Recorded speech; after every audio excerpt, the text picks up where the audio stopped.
great ride. He was a Lakota warrior, feared by those who were against him, loved by those who were with him.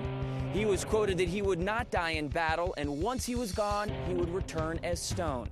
Both came true, and so begins the story of Crazy Horse. The Crazy Horse Memorial is art in progress. The dream of Korczak Ziolkowski, inspired by the Lakota Sioux, the soon-to-be titled world's largest sculpture, had a rocky beginning. Well, the Indian people asked Korczak to carve the mountain. And that was clear back in 1939, which is a long time ago. And they knew he had worked at Rushmore that summer as assistant to Mr. Borglum. And the second letter that he got from Chief Standing Bear said, "Will you carve us a mountain so the white men will know the red men had great heroes too?" Speaking of heroes, Korczak was a world-famous artist who worked on Mount Rushmore. But when World War II broke out, he volunteered for the Army and spent 3 years in Europe.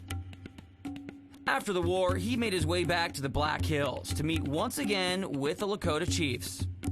And Korczak's birth date is September 6th, which is the date that Crazy Horse died. So the Indian people feel that Crazy Horse's spirit hovered around the world waiting for Korczak to be born, and that's why he was asked to carve the mountain, and he said yes.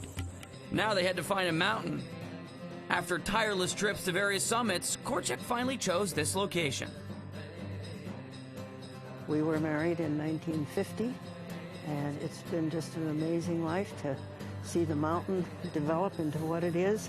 If you can picture this whole place with no highway going by, never mind a road coming in, no electricity, no water, nothing. And he just fell in love with it. He said it was as close to pioneering as you could get and stay in this country.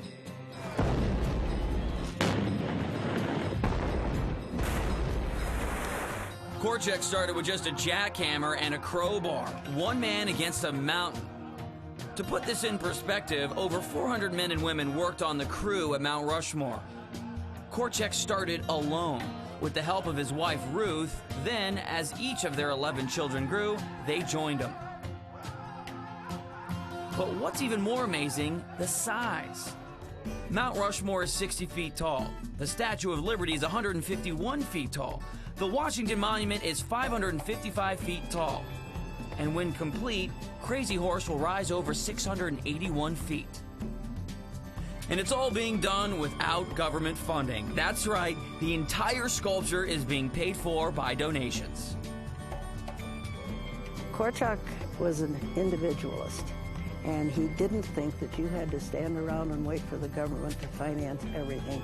He believed in individual initiative and private enterprise, and he said, if this is supposed to be built, the American people will build it.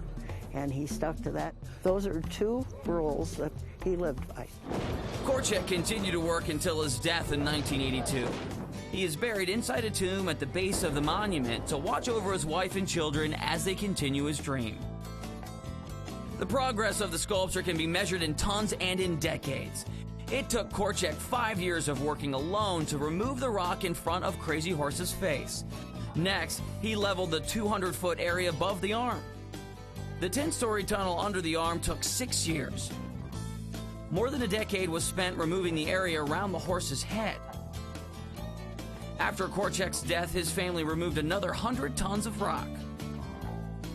What else can we expect in the next 2 to 5 years on this? What are we going to start seeing more of? You can't start at the bottom and work up. So it'll start with the hand, the finger, the wrist, and then right down through the horse's mane and down the horse's head. So that's where we're going. When the memorial is complete, it will include a vast educational and cultural center, the Indian Museum of North America. What do you want people to remember you and this legacy 10, 20, 50, 100,000 years from now?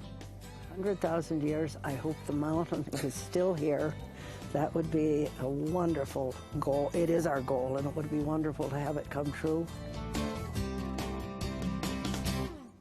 The first big event here at Crazy Horse is June 3rd, which marks the anniversary of the first blast.